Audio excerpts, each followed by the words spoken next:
well, and this is your Royal Daily News for September 28th, 2022. In Monacoville, their Serene Highnesses Prince Albert II and Princess Charlene of Monaco, accompanied by Her Royal Highness Princess Caroline of Hanover, Princess of Monaco, Her Serene Highness Princess Stephanie of Monaco, Mr. and Mrs. Louis Ducroret, and Miss Camille Gottlieb participated in the commemoration of the centenary of the birth of Prince Rainier III presentation held at the Palais Princier. During this morning's event, Prince Albert II, as honorary president, and Princess Stephanie, as the president of the committee commemoration of the centenary of the birth of Prince Rainier III, unveiled a specially created logo for the upcoming year-long commemoration celebrations. The commemoration celebrations will begin on May 31st, 2023, the day Prince Rainier III was born, which will include a tribute to the late prince as the head of state and as a family man. The year 2023 will also allow Monegasques to celebrate Prince Rainier III's memory by introducing his life's work to the younger generation and remember the man who dedicated his life to the service of the principality and his people. In the afternoon, His Serene Highness Prince Albert II of Monaco held an audience with the Vice President of the European Commission in charge of interinstitutional relations and prospective relations, Mr. Maros Sefcovic, held at the Palais Princier. In Tokyo, His Majesty King Abdullah II of Jordan met with His Imperial Majesty Emperor Naruhito of Japan at the Imperial Palace. During their meeting, discussions focused on the deep-rooted friendship between Jordan and Japan, expressing pride in the advanced ties across various sectors according to the Hashemite royal court. His Majesty the King also asked Emperor Naruhito to convey his greetings to Emeritus Emperor Akihito of Japan, wishing him good health and well-being. His Majesty also expressed his condolences to Emperor Naruhito over the passing of Japan's former Prime Minister Shinzo Abe. In Muscat, His Majesty Sultan Haitham bin Tariq Al Sayed of Oman welcomed His Highness Sheikh Mohammed bin Zayed Al Nahyan of Abu Dhabi and the President of the United Arab Emirates at Al Halam Palace. During his visit, His Majesty and His Highness exchanged gifts, including decorations, and naturally spoke about business and, perhaps sports. Anyway, looks like they had a great time together. In Albacete, Her Majesty Queen Letizia of Spain presided over the opening of the 2022-2023 vocational training course at the Centro Integrado de Formacion Profesional, the CIFP. During the inauguration of the vocational training course, Her Majesty attended a brief meeting with representatives of the teaching staff, employers, collaborators of the center, students, and union representatives. Thereafter, Her Majesty visited the Energy and Water Workshop, Renewable Energies, which corresponds to the second year of the higher degree course in Renewable Energies, as well as a visit to the Wood and Furniture Classroom Workshop. In Zaragoza, His Majesty King Felipe VI of Spain inaugurated the 2022 World Media Congress organized by the World Association of News Publishers and the WAN-IFRA. The annual World Media Congress brings together international press and aims to protect the rights of journalists and editors, as well as to promote the freedom and independence of the media. During today's inauguration, His Majesty the King gave a speech during the 2022 Golden Pen of Freedom Award ceremony, where the WAN-IFRA's highest award is presented to an individual or organization for outstanding contribution to the defense and promotion of the freedom of the press. In Copenhagen, oh my goodness. Shocking news, to say the least, was released today from Miss Line Ballaby, head of communications for the Danish Royal Court. And I have to say, she's a very, very nice lady. So let's just get that out of the way. Anyway, it seems that Her Majesty Queen Margrethe II of Denmark has decided to strip the styles of His or Her Highness and the titles of Prince/Princess from the children of His Royal Highness Prince Joachim of Denmark beginning on January 1st, 2023. The four children are, for now, His Highness Prince Nikolai of Denmark, His Highness Prince Felix of Denmark, the two sons from Prince Joachim's first marriage to Her Excellency Countess Alexandra of Fredericksborg, and His Highness Prince Heinrich of Denmark and Her Highness Princess Athena of Denmark, the two children from Prince Joachim's second marriage to Her Royal Highness Princess Marie of Denmark. Per a press release, and this is juicy.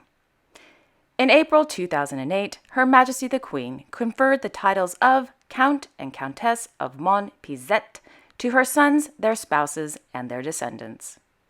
In May 2016, it was also announced that His Royal Highness Prince Christian of Denmark, as the only one of the Queen's grandchildren, is expected to receive an annuity from the state as an adult.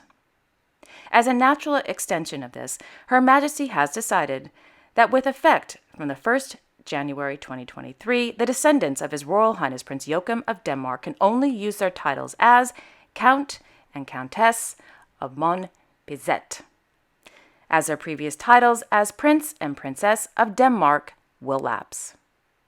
Prince Joachim's descendants will henceforth have to be addressed as His/Her Excellencies. The Queen's decision is in line with similar adaptations that other royal houses have implemented in different ways in recent years.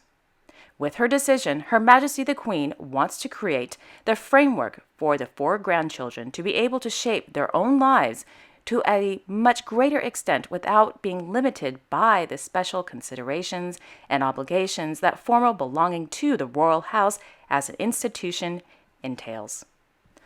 All four grandchildren maintain their place in the line of succession." End quote. Wow. Oh my gosh. Oh, heavens to Betsy. This is really shocking. Anyway, I'm not the only one who's shocked, by the way. Upon hearing the news, let's just say Her Majesty's four grandchildren were none too happy. Moreover, apparently they had no idea about the style and title changes. Countess Alexandra of Fredericksborg just spoke to the Danish newspaper BT about the breaking news, whereupon she said, quote, "We do not understand the decision. We are saddened and in shock. This comes like a bolt from the blue. The children feel ostracized. They cannot understand why their identity is taken from them." End quote. So, who's the we in this scenario, or rather statement? Apparently, according to Countess Alexandra, she's speaking on behalf of not only her two sons, herself, but her ex-husband, Prince Joachim, and his second wife, Princess Marie.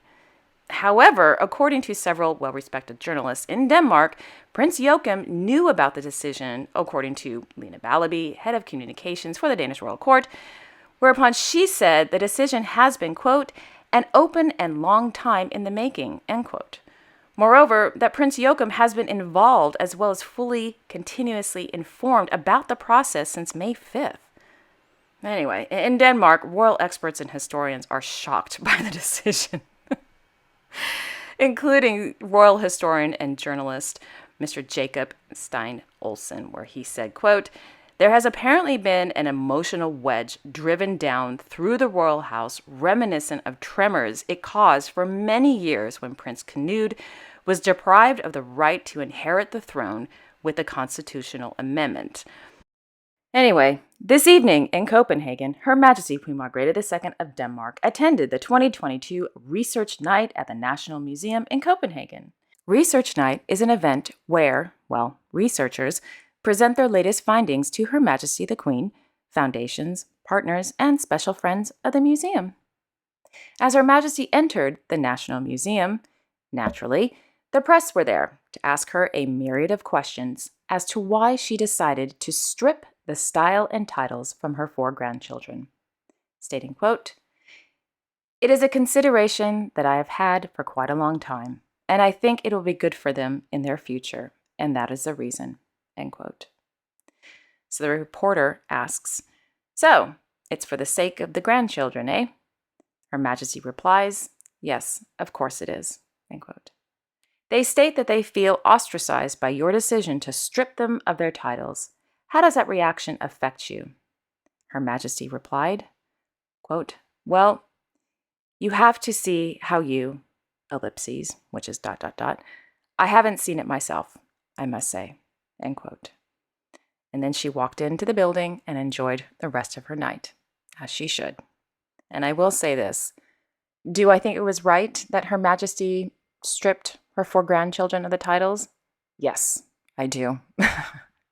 It's the only way forward in monarchies, I think, if that's the right word to use. I think it was the right decision to do. It's shocking, and, it's like pulling off a Band-Aid real fast on a big fat owie.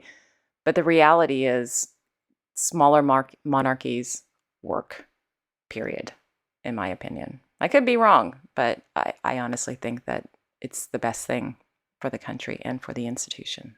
So I'm off my soapbox now. Now back to the news. In Vilberg, His Royal Highness Crown Prince Haakon of Norway attended the 100th anniversary celebrations of the Eidsvoll High School. Upon his arrival at the school, the Crown Prince was warmly welcomed by the headmaster, Ingvild Askheim, and roughly 750 screaming and cheering high school students, eager to see their super cool and laid-back future king. In Stockholm, the Swedish royal court announced their plans for His Majesty King Carl Gustaf of Sweden's Golden Jubilee celebrations next year. Today, the royal court unveiled a new Golden Jubilee logo for the glittering gala events throughout next year. The logo was designed by Mr. Ellis Nystrom. The celebrations will begin in January, with their Majesties hosting a gala dinner at the Kungliga Slottet for guests from all over Sweden. Between February and September, the King and the Queen will pay festive visits to various cities throughout the country. And there's a bunch more to happen, but it was just too long for me to mention it. So it's going to be a fun year next year. 2023, we got celebrations in Monaco for the whole year, and now we got celebrations in Sweden. And I know something else is going to happen too, so it's going to be awesome. So yay. Yesterday afternoon, in the Brussels region, Her Majesty Queen Mathilde of the Belgians participated in the 4th phase of her 50th birthday initiative entitled Let's Move Forward Together for Mental Wellness. The 3 organizations who joined Her Majesty during her walk yesterday included Laser Belgique and Maison Médicale ASBL. Meanwhile, His Majesty King Felipe of the Belgians met with student officers from the first master of the Royal Military School who were recently appointed as lieutenants. This afternoon in Brussels, Their Majesties King Felipe and Queen Mathilde of the Belgians hosted a working luncheon at the Palais Royal for governors of the provinces in Belgium. Also in Brussels this afternoon, Her Majesty Queen Maxima of the Netherlands, in her capacity as the United Nations Special Advocate for Inclusive Finance and Development, met with the Executive Vice President of the European Commission, Ms. Margrethe Vestager. And finally, in Wiltshire, Her Royal Highness the Countess of Wessex, in her role as a new Colonel-in-Chief, visited the home of the Corps of the Royal Electrical and Mechanical Engineers, REME, at the Maud Linham, per Buckingham Palace. Today's visit to the Prince Philip Barracks marked Her Royal Highness's first trip to the headquarters of the REME since she received the honorary title as Colonel-in-Chief in March of this year. The role was previously held for over 50 years by the late His Royal Highness the Duke of Edinburgh. This visit gave the Countess an opportunity to meet officers and soldiers at the Defense School of Electronic and Mechanical Engineering, DSE-ME, and the School of Army Aeronautical Engineering, SAAE, where she was introduced to some of the REME trades being taught on site. The Countess of Wessex was invited to observe a vehicle recovery exercise on the training area and a demonstration of how a vehicle is repaired post-recovery. Her Royal Highness also unveiled a plaque announcing a new name for the REME technical workshops and offices of the 5FSBN REME to the Countess of Wessex Lines. And there you have it. Thank you all so much for watching. I really appreciate it. I will be back tomorrow on Thursday, September 29th, with all the latest royal news. Until then, I wish you all a wonderful evening and a great day tomorrow. And don't forget to like, share, and subscribe. Okay, take care, everyone. I will see you all tomorrow. Bye-bye.